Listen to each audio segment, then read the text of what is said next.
Thanks for having me. My name is Scott Galloway. I teach at NYU, and I appreciate your time today. I'm coming to you live from Não estou escutando. a small sandbar in the Atlantic called Nantucket. Over the course of the next 35 minutes, I'll be taking you through Tá, só um approximately segundo que a gente está sem o som. 130 slides, and then hopefully we'll leave time for 10 minutes of Q&A. So with that, let's bust right into it. So we're going to talk about COVID's enduring feature as more of an accelerant than a change agent. We'll also look at some of these changes through the lens of the companies I spend the most time thinking about: Amazon, Apple, Facebook, and Google. We'll talk about an emerging crisis among young men and some predictions for 2021, and then what we believe is the profound opportunity. Some disclosures: I have investment stakes or ownership in the following private and public companies. So just in terms of if I sound as if I am promoting a company, I probably am, but these are the firms that I have economic stakes in. Okay, decades and days. There's a great quote attributed to Lenin that says, there are decades where nothing happens, and there are weeks where decades happen. I think we're in the former, and that is we tend to think of time as a function of these astrophysical objects circling a hot plasma called the sun. But as humans, we register time as a function of change, and it seems as if time is accelerating, if you will. In the US, to give you a scale of the crisis here, just in 1 month, last April, we lost more Americans than we lost in the entire Vietnam conflict. And the numbers get even more staggering. At one point, we were losing the same number of American souls we lost in the attacks of 9/11 every 17 hours in the US. Obviously, in Brazil and in India, we have seen the same type of mortality rates, and this is arguably the greatest public health crisis in the last century. There's no easy way to segue to business, so I'll just segue to business. There have been 3 big shifts in our economy, our modern economy. The first is globalization, comparative advantage. The second, digitization, simply put, the internet. And then I think we're on the precipice of a 3rd big shift in our modern economy, and that is dispersion. What do we mean by dispersion? So the ability to distribute products or services from the source creator to the end user, the end stakeholder, reshaping the supply chain such that the source creator gets greater margins and the end user gets to access the product with less friction or lower cost. I think of it almost as leapfrogging, right? Whether it's Peloton leapfrogging the gym, whether it's Wonder Woman 1984 coming directly to your TV in your home as opposed to having to go to a theater, whether it's Zoom bringing us to bringing work, letting you rent your human capital to an organization, leapfrogging an office building, or whether it's what we're doing now where we can leapfrog the physical infrastructure of a conference and go directly to the end consumer. We're seeing this dispersion of value, if you will, and a reshaping of the supply chain across almost every industry. And I think that presents tremendous opportunities and tremendous challenges, and what will probably be the greatest reshuffling of stakeholder value since the introduction of the internet. The biggest industry that will be most impacted by this is healthcare, and that is the healthcare industrial complex is being dispersed. What do I mean by that? Probably 99% plus of the people who've contracted, endured, and developed antibodies for the novel coronavirus will have never entered a hospital, much less a doctor's office. The number of people who were seeing doctors virtually has absolutely exploded. It was less than 1% pre-pandemic. It's almost 1/3 now of visits are done virtually. That will go down once the pandemic has subsided, but it's not going back to 1%. We've seen a similar phenomenon in Brazil, where we've seen an explosion in telehealth. We're also going to see a dispersion in education. And that is, in my industry, we've used admissions departments and the physical limits of a campus to gate or constrain artificially, in my view, the supply of seats at great universities. I think a lot of the intellectual property and certification is being dispersed to remote appliances such that we can hopefully expand the offering, and education can be dispersed. In the US, it's a $750 billion business. Globally, it's a $2 trillion business. Why is there such a rush to disperse education? Because my industry has raised prices faster than almost any other industry, maybe with the exception of healthcare. Tuition in the US is up 1,400% in the last 30 years. To give you a sense of just how outrageous the pricing has become, I teach a course called Brand Strategy at the NYU Stern School of Business. Every student has to spend $7,000 US to take my course. Not for the year, that's just to take my one course. I have 280 students in my class in the fall, or put another way, My course generates approximately $1.96 million, just that one course. Now, think about this. I have returned my compensation to the school for the last 10 years so I can continue to bite the hand that doesn't feed me. But try and imagine another product that gets a $2 million price tag with 98 points, maybe 99 points of gross margin. The only other product I could find is a product called Zolgensma, which is a life-saving gene therapy that is literally a knockout drug. 2 doses of this cures a rare genetic disease. So either cure, save your life, or brand strategy with Professor Scott Galloway. I don't think either of those is sustainable. We're going to see incredible dispersion of media. We use the example of media going straight to our smartphones or our speakers and skipping not only the supply chain of movie theaters, but skipping the traditional arbiters of what gets greenlit. You can go on YouTube now, you can go on TikTok, and you can garner a huge following without the permission or the green light from a studio executive or an agent. Theaters are obviously being massively disrupted here in the US. When we think about media, there's really only 2 media formats that are growing: over-the-top streaming and video games. Every other media is suffering and losing oxygen, if you will. We're also seeing an incredible dispersion in finance, and that is where disruption is typically a disruptor, if you will, or a new player comes in and starts focusing on a market that's been overlooked because the incumbents see them as unprofitable. An example of this in Argentina would be Walla, that is going after the 50% of Argentinians that don't have a bank account. Neobank in Brazil, we are seeing incredible disruption where people are going after these companies, have access to cheap capital, leveraging smartphones, leveraging technology, and building from the ground up a cohort that had previously been ignored.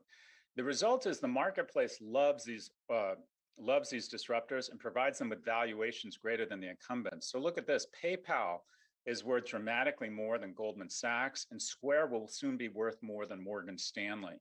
These are financial institutions that took generations, some even centuries, to build, and these disruptors have already garnered more stakeholder value. Crypto is a dispersion of trust from central banks to new assets, and also a younger generation that doesn't believe that current asset classes are serving them well. When we have bailouts that prop up the markets, there's a general feeling among people under the age of 30 that they have to create their own asset classes to have the same opportunities that their parents had. And you're seeing tremendous traction of these asset classes and adoption across institutions and retail. In the US, there are now just as many people of color in the investment markets as whites, mostly because they have engaged with new trading apps and also they're interested in cryptocurrencies. So we talk about this in the context of opportunity, but there's also some very serious societal concerns. Specifically, dispersion, if you will, is kind of the evil cousin of segregation.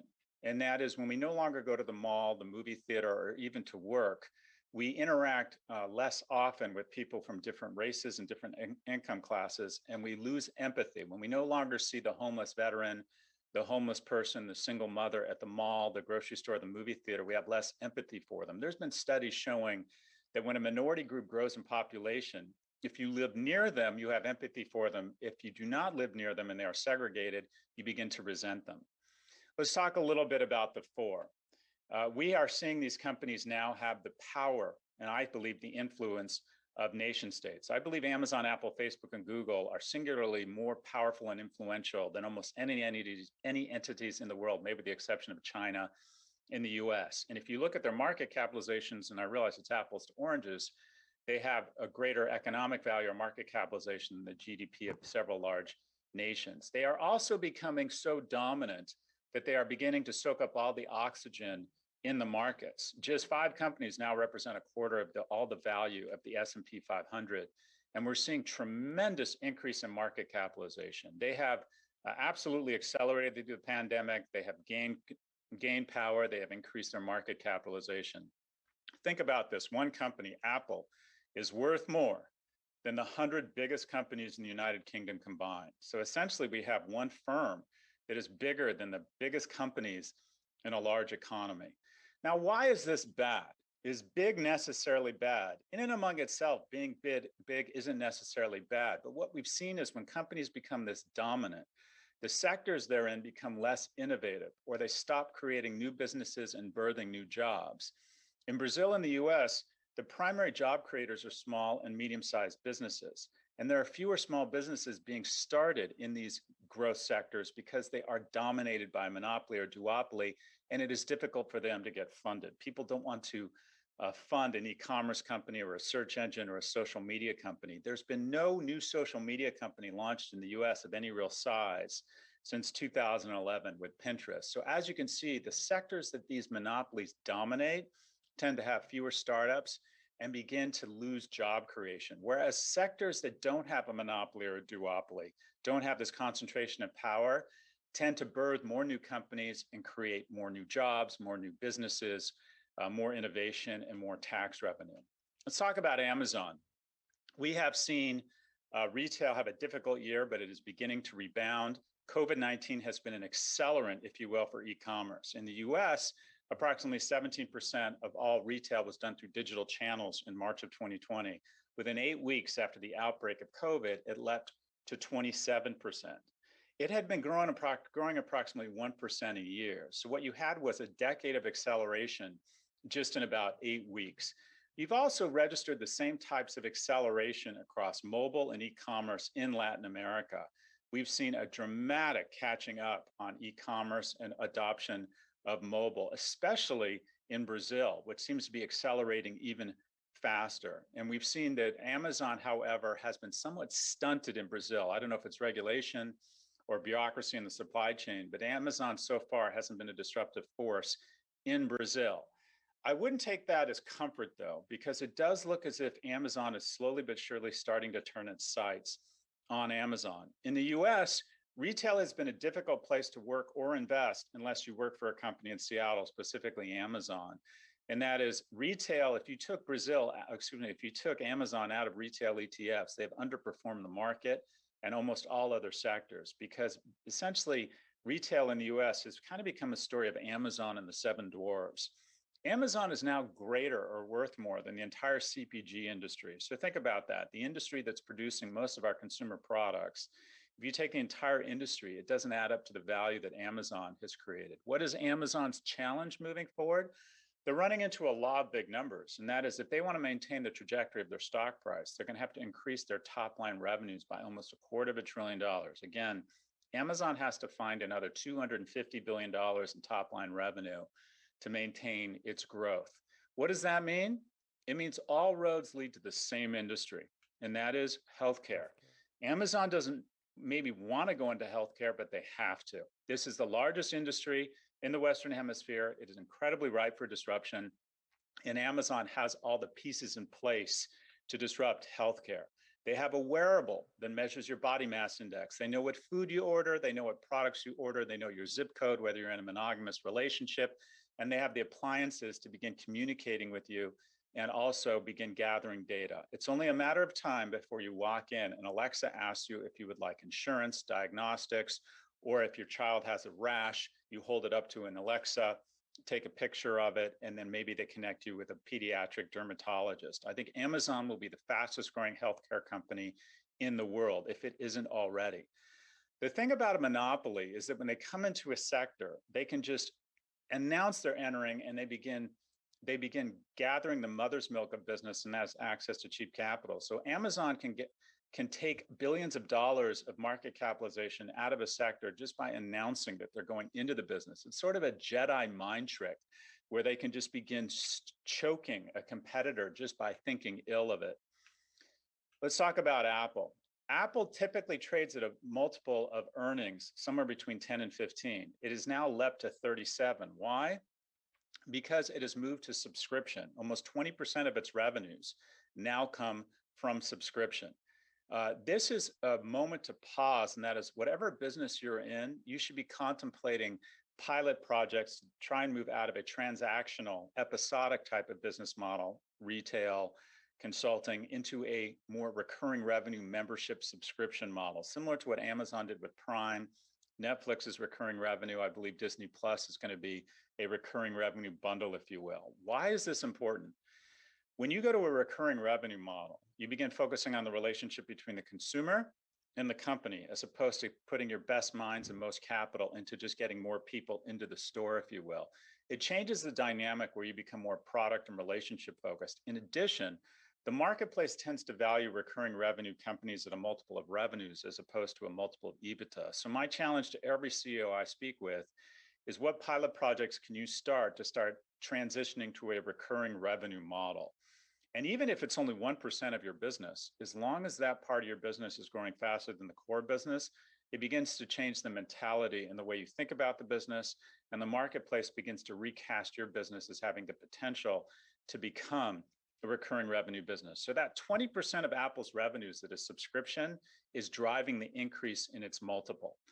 And as you can see, if you find a company that stock price is dramatically increased or outpaced its revenue growth, it's usually on the backs of a move to a recurring revenue business model. Apple's challenge is the same challenge as Amazon, and that is they're running into the law of big numbers. They need to add $250 billion. Where will they go?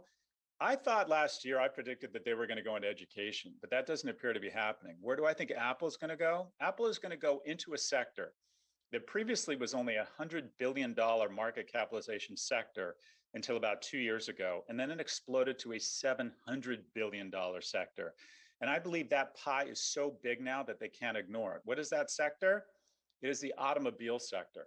And that is, I believe there is going to be $250 billion event in the next 12 months. And that event will be Tim Cook on stage unveiling an automobile, an electric automobile with an Apple logo on it. I think that day will set off a transition of a transfer of $250 billion from Tesla to Apple. I think Apple is the strongest brand in the world. It does an amazing job with hardware. And I think a lot of people will be very interested in trialing an Apple car, if you will. Facebook and Google have only gotten stronger. They used to control 60 cents on the digital dollar.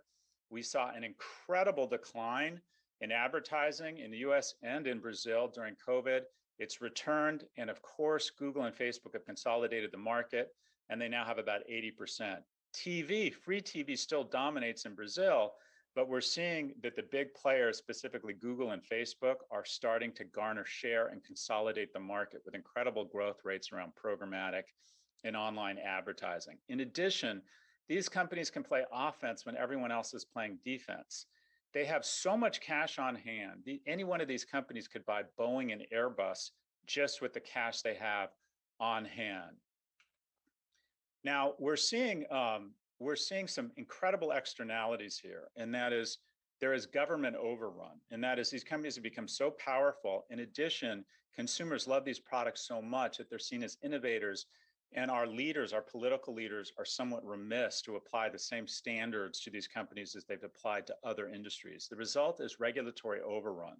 2/3 of men who joined extremist groups were done so after that group was suggested to them, actively suggested by Facebook or Google.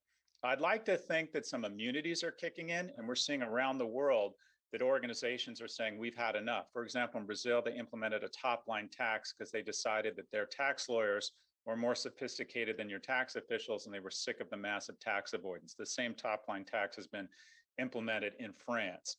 In the UK, they've decided that Uber can no longer circumvent minimum wage laws, and we have an antitrust movement here in the US. And in Australia, there's been regulation against Facebook. I'm going to switch gears to something that I think is an existential threat across some of our Western economies. I call it the virgin homicides. What do I mean by that?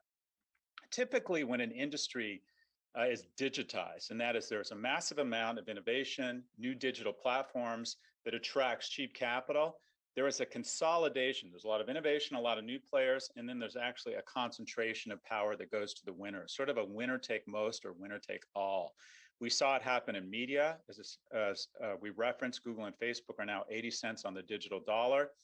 We saw it in e-commerce. Amazon now represents in many markets 50 cents on the e-commerce dollar. We're now seeing it in mating, and that is more and more people are meeting online.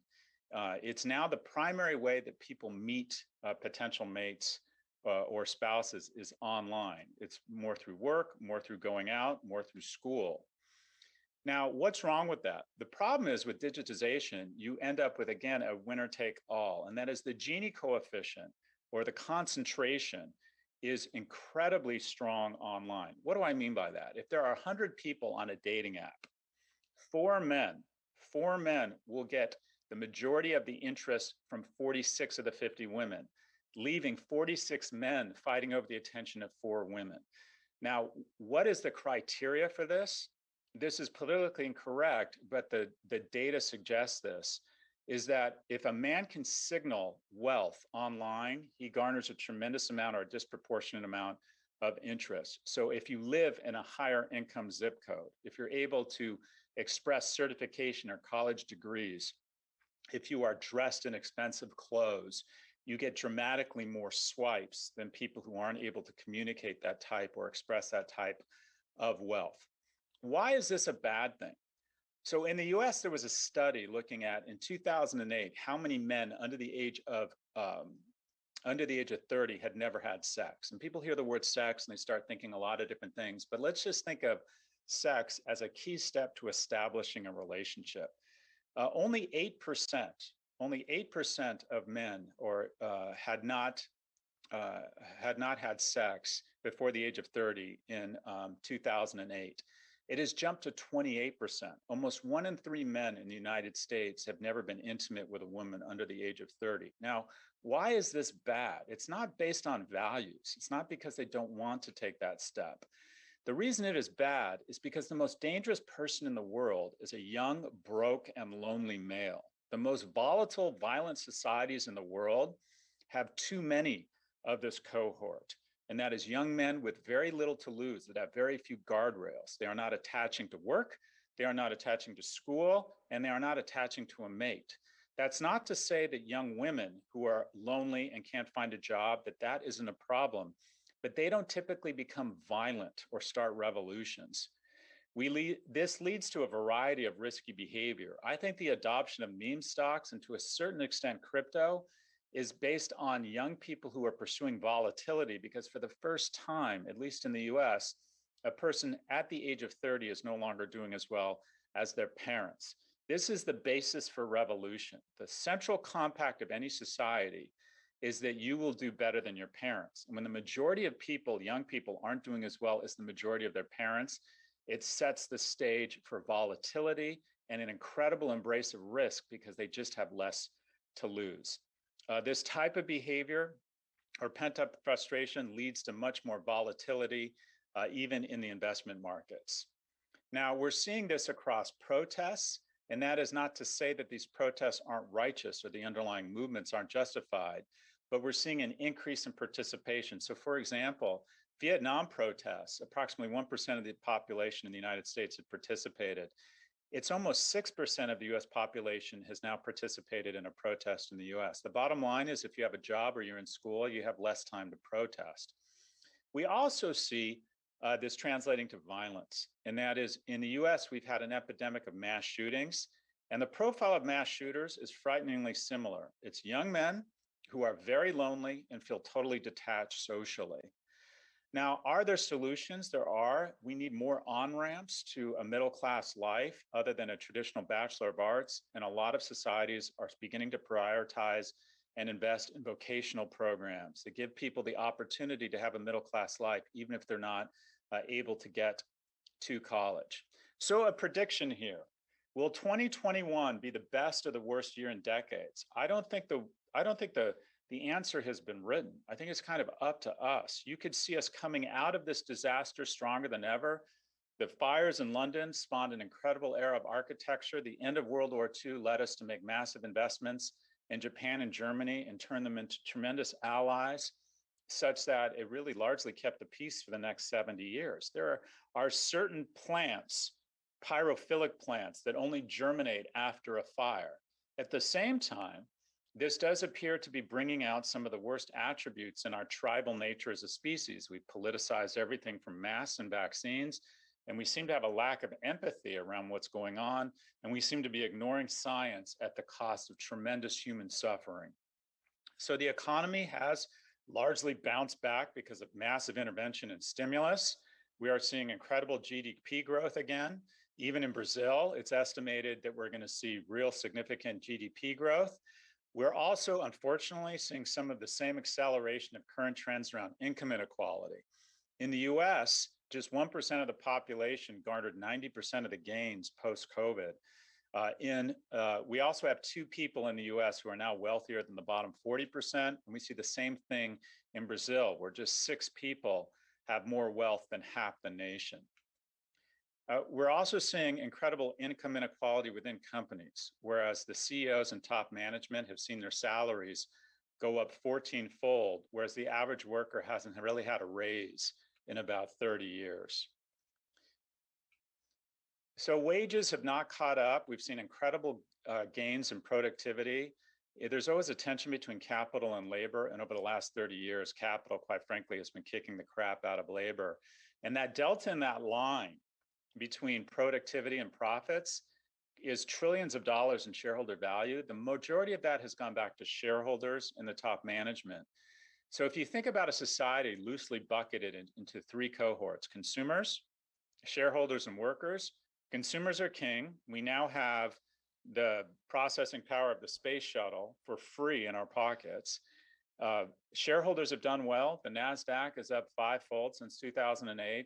It's workers that have had the toughest time, and that is they have not really seen a wage increase in over 30 years. There are some incredibly encouraging things around a decrease in the poverty rate. Specifically in the US, because of massive stimulus, we've seen the number of children living in poverty decline by 60%. The bottom quintile of households have seen their incomes increase by 20 or 30%. We're seeing it was temporary, though, in Brazil. While the poverty rate declined dramatically during emergency aid, now that some of that emergency aid has ended, we're again seeing poverty rates start to escalate again. Obviously, vaccines have been incredibly important, and we're seeing certain nations do a better job of getting them out than others. Unfortunately, in the US, vaccines have been politicized, and we've seen an incredible drop-off in the number of vaccines being administered in the US. And then the pathogen took advantage of this, had time to morph, had time to find new hosts, time to evolve to new variants. And we now in the US, as we do in Brazil, have a variant that is not only more infectious, but just as virulent. And in my home state of Florida, we now have more children in pediatric ICUs than there are in many European countries. There's a narrative that always evolves that gives us comfort. And one of those narratives was that this was not going to impact children. And we're finding out in the US that that's just not true. I have an 11-year-old. You're not allowed to get people vaccinated under the age of 12. And one of the reasons we are not in Florida is I will not take my 11-year-old back to Florida who is unvaccinated, because I believe our leadership has done such a terrible job of creating misinformation around vaccines, and because so many people have decided not to get a vaccination.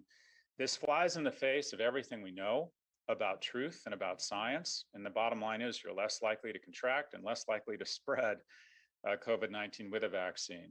And it's just incredibly discouraging. I'm a big fan of the Game of Thrones series, and it's as if we finally found Dragonstone, something that can kill White Walkers, but we've decided not to use this Dragonstone.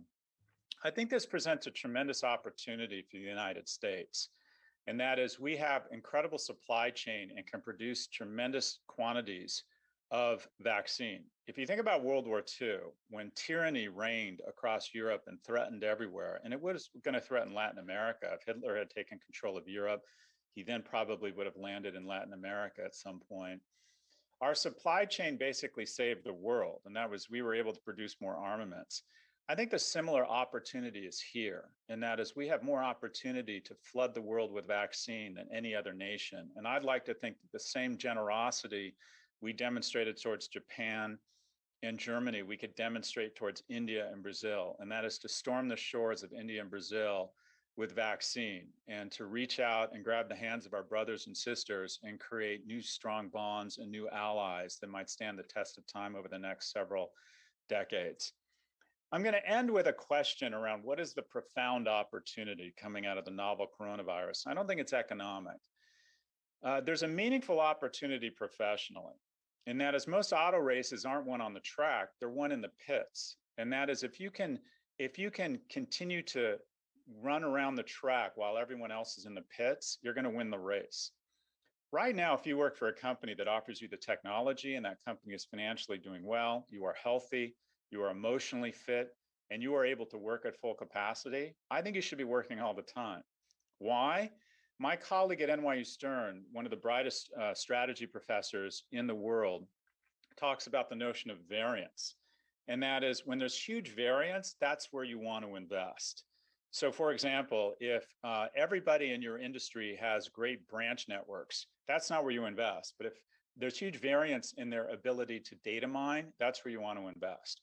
Right now, there's huge variance in corporate Brazil and corporate America. And that is a lot of people are able to work at full productivity, but a lot of people are not for different reasons.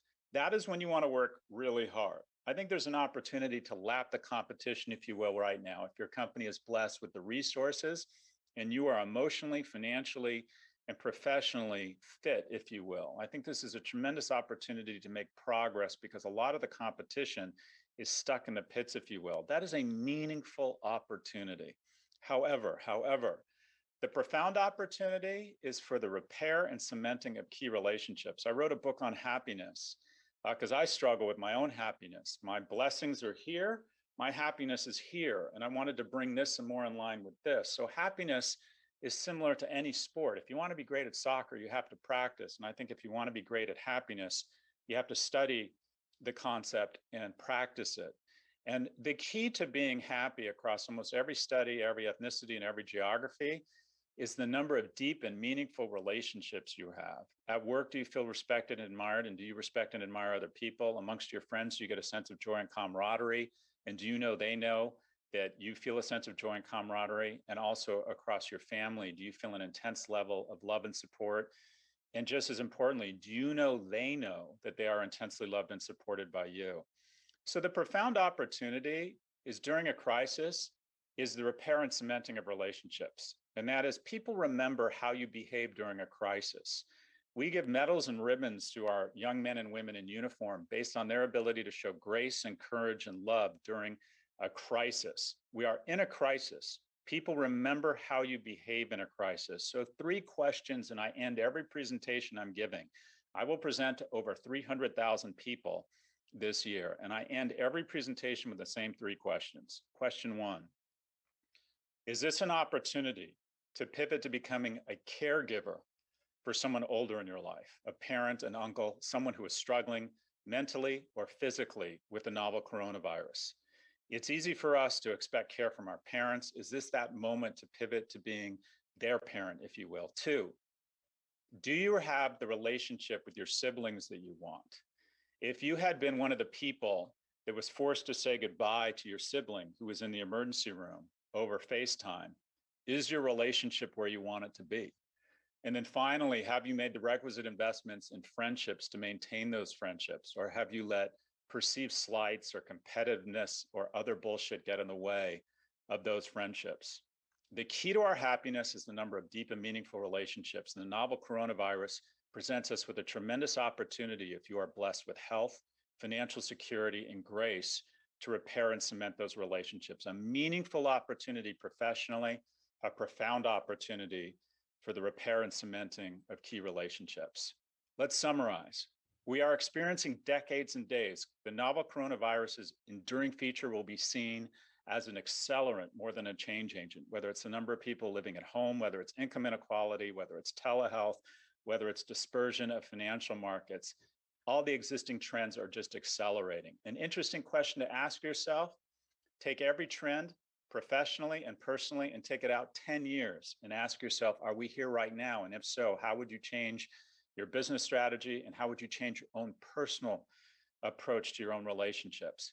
Amazon, Apple, Facebook, and Google continue to their march. I believe that they have overrun government and are a threat to our society, and they should be broken up. We have an emerging crisis among young men who are not attaching to work, not attaching to school, and not attaching to relationships. And I believe that we are on the precipice of what could be the best or the worst year in the last several decades. But I don't think it's an organic decision. I think it's up to us. And I think the profound opportunity is to demonstrate grace, forgiveness, and generosity during a crisis. And we are in a crisis. The profound opportunity, again, is to invest in and repair and cement key relationships. My name is Scott Galloway. I teach at NYU. I'll stop right there and I'll open it up for questions and answers. Thank you, Scott. That was amazing. Thanks for your presentation. This is Fernando here. If I may start with the question, I'm an avid listener of your podcast, right? The Prof G Show. The few times that I'm able to go to the gym, I always listen to it. And one of your earlier predictions regarding the big tech firms was that they need to be broken up, right? They are too powerful, and you talk about that they need to be separated at some sorts, or that there needs to be more regulation on those companies. We've seen China going through that route, right, in recent weeks and months.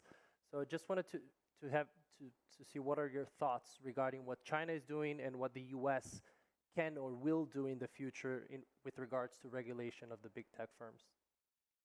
Thanks for the question. I've been thinking a lot about this. Americans are some of the most, I think we are an exceptionally innovative, generous people. We're also, our comorbidity is our arrogance. And that is, we believe that the American way is so far superior, we don't even like to learn from other nations. And I think there's a lot to be learned from what is going on in China right now. China, over the last 30 years, has brought 750 million people out of poverty. So I'm not a fan of China. You could argue they're engaged in kind of genocide, an autocracy, but there's just no getting around it. Bringing 750 million people out of poverty is one of the greatest accomplishments in the history of mankind. So to not learn from the Chinese is to basically decide to put your head in the sand. And what can we learn? The Chinese have looked across the Pacific at the United States and said, we are not going to subvert societal interest, economic interests. And they've decided to essentially take some of these iconic companies that seem to be engaged in economic or government overrun, and they have severely curtailed their power. And they're talking about breaking them up. They have taken online tutoring companies that were helping the children of rich families get into the best colleges, and they have said no more of that. They are worried about income inequality. They are worried about companies or families building dynasties. They have decided that they are going to force video game companies to limit the amount of time the young people spend on video games and social networks. So when you look at what they've done, essentially they have looked at the US and said that the US is heading down a dangerous path of too much corporate concentration, a lack of regard for the mental well-being of young people, and the emergence of income inequality through dynastic wealth through education that's only accessible to the children of rich people. I think that is very interesting. And I think we should not, I'm not suggesting we adopt their kind of hard-handed tactics, but I think it's interesting to look at China, which plays the long game and has been more successful than any nation, relatively speaking, economically over the last 30 years, and to understand or register what they see as been the biggest mistakes in the United States. So I think there's a lot to learn there. I personally don't think that these companies, I think they're going to wrap their knuckles, but I don't think they're going to cut their fingers off. I personally think that these internet companies are really good investments right now. For example, Alibaba, which is the Amazon of Asia, trades at a forward price to earnings multiple of about 17 versus Amazon trades at 60, despite the fact that Alibaba is growing faster than Amazon. So basically, when you buy Alibaba, you're buying Amazon for a third of the price because there's such a chill and there's such a concern that China is going to withdraw from the capital markets and that any investment in these companies is going to be stranded. I don't think that's the case. I think the Chinese are effectively have sent a very strong signal to these companies, but they're not going to shut them down. So I think China offers an opportunity for us to learn by seeing how they see the US. I do believe the US is going to break up big tech. We have a tendency to think that it's bad for capitalism. If you look at most breakups, the shareholders win. So for example, PayPal used to be part of eBay. It's now worth dramatically more than eBay. Spins typically work. When AT&T, our biggest telco, was broken up in the 80s here in the US, each of the 7 companies, the baby bells it was broken up into, ended up being worth more than the original AT&T with just 10 years. So I don't think we break up these companies necessarily because they're bad people or some sort of punishment, but because breaking them up is a key component of oxygenating the economy.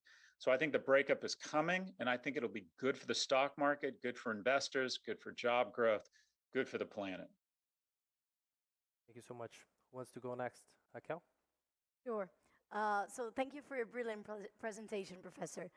I guess I've also become a fan of your podcast, and I've heard on a couple of different occasions you mentioned a very interesting, a bit polemic view, I would say, for some, especially at these times, in terms of what young people should focus when they think about what to do with their lives in career-wise, I would say.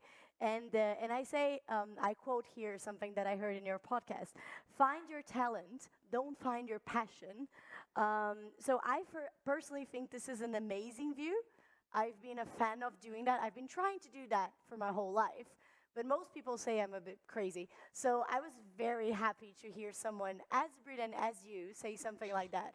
I don't know, could you say a bit further, share your views on this?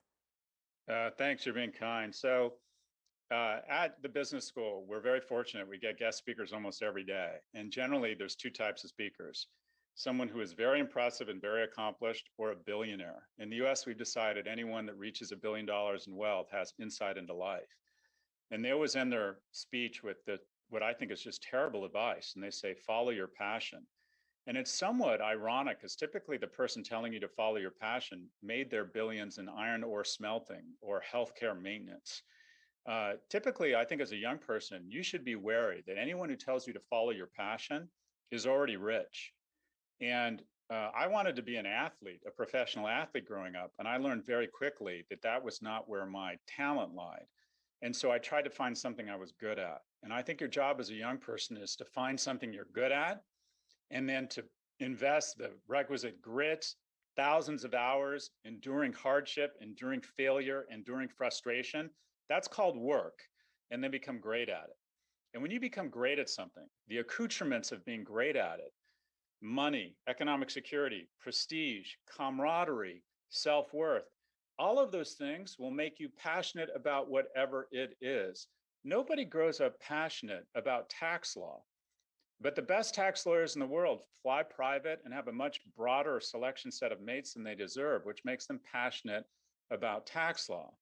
So do your passions on weekends. Be a DJ, play soccer on weekends, but find something that you could be the best in the world at. That's your job. That's your job. Arthur? Hi, Scott. Going back to your sector, which is education, you showed the chart between profits and wages, right? Let's face it, the majority of the world is going to be workers, right? I mean, does it mean that we have had a massive failure of educational systems that are not able to keep up with technology, and can we change that going forward? I do think there's been a failure amongst myself and my cohorts, and that is we no longer see ourselves as Artur as public servants. We see ourselves as luxury brands, and that is so. When I went to UCLA, the admittance rate was 70%, meaning if 100 people applied, 70 got in, and I had to apply twice to get in. And the cost was approximately $1,000 a year. This year, the admittance rate will be 9%. And the cost is $35,000 a year, which means that I wouldn't be here. I'm not a humble person. I think I'm exceptionally talented. But the reason I'm here speaking to you from Nantucket and getting to do wonderful things with my life and provide economic security for my family is because back in the 80s, we used to let in unremarkable kids into college.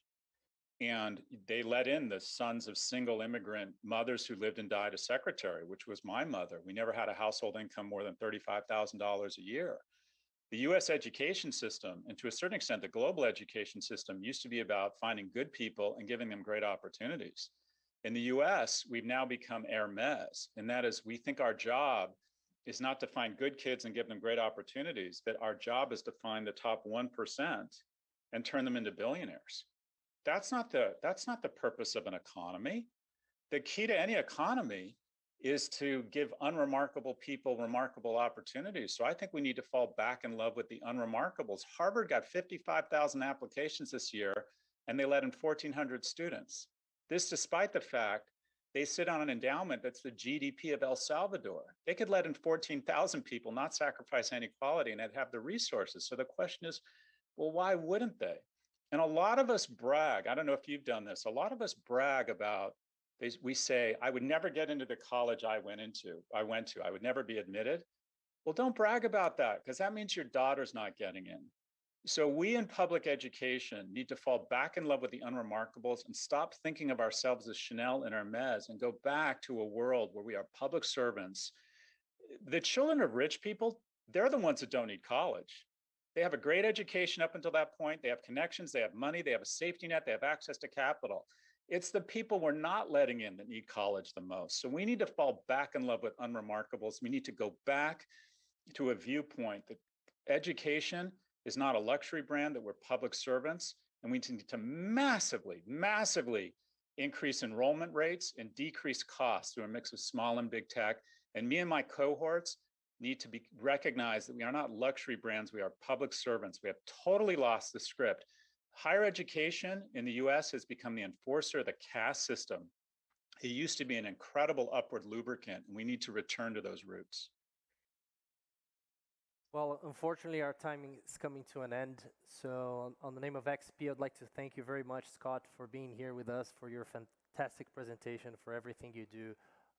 Hopefully, we can get you here on the ground next year when this event goes back to being live, hopefully, knock on wood. But thank you so much. Thank you. Best of wishes. Greetings, everybody. But Bom, não é à toa que o Scott Galloway tem uma reputação tão sólida, não é mesmo?